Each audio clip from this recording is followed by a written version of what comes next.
Yo, what's up, guys? It's Mason the Storm Dykes, and we're back with another series. We're gonna call this Mat Chat Mondays. So every Monday, make sure you tune in. All right, I'm gonna go on some spiels, whether it's about life, some motivational stuff, right? Whatever I feel like sharing on my Mat Chat Mondays that I think can help you guys in different ways. Today's Mat Chat Monday is gonna be about like when life throws you curveballs, right? Stuff like this. It was a week after my last fight when I fought the dude. I won, smoked his ass. You guys can go check that out. Maybe we'll post a clip somewhere right Credit for there we go. Mason, he dropped him again!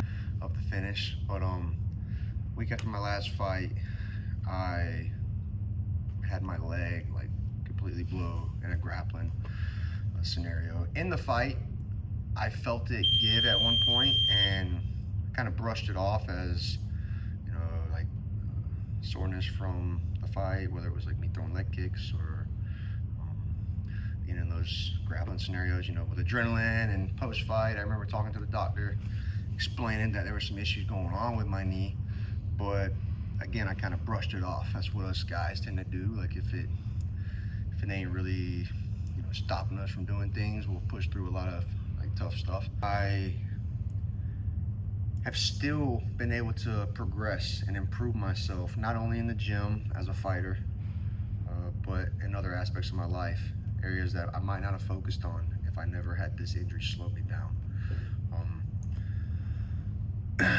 Just speaking about like skill training and being a fighter, like how I've dealt with this injury, I still come in every day. Like coaching has been one of the biggest boons that I've had to be able to keep myself from going insane. Staying in the gym, around the positive energy, around my gym family is what I call them, has been a blessing. It's helped me tremendously. I can't say thank you enough to all my students and peers. Ways that I've been able to still grow and improve, because if you ask me right now, like I feel like I'm a way better fighter than I was previously to this injury. And some of you guys are like, what the fuck, how's that even possible? But being a student of the game, right? You come in and you do what you can do. I think it was Connor that said, like, you know, if your left hand's jacked up, go practice your right hand. You know, if your legs are sore, go work on your upper body. So that's kind of the approach I've taken. I come in, I take notes on every class that I watch.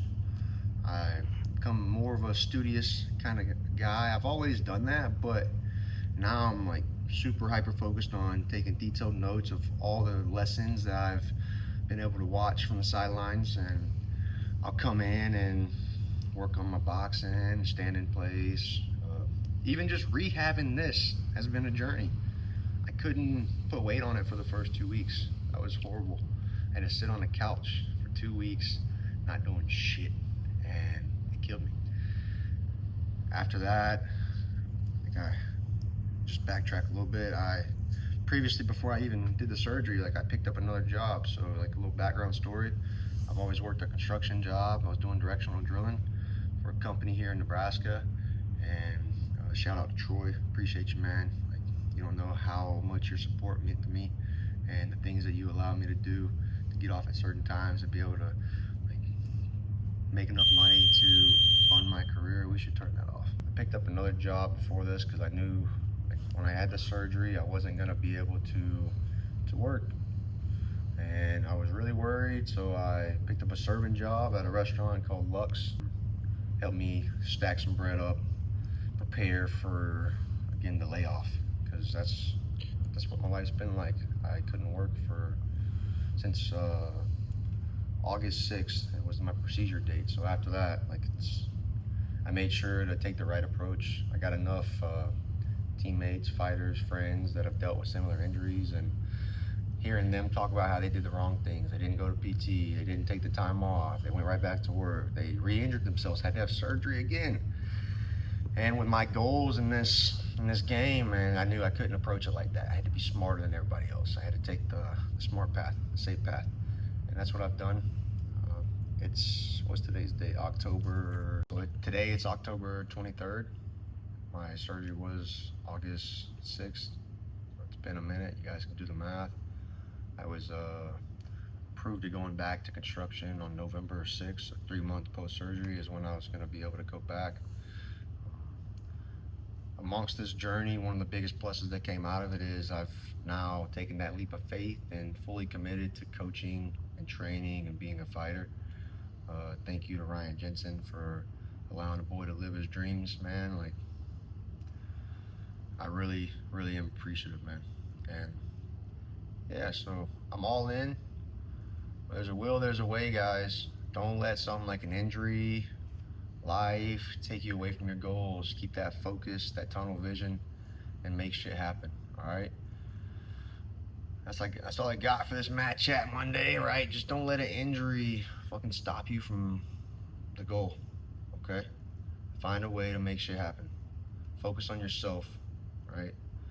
Whether it's working on your hygiene, the way you take care of your body, your finances, making sure you're, doing the things you need to do at the house, whether it's cleaning your house, like just being more disciplined in all aspects of life, finding ways to improve. As long as you wake up every day and your goal and your mindset is to be better than you were the day before, I feel like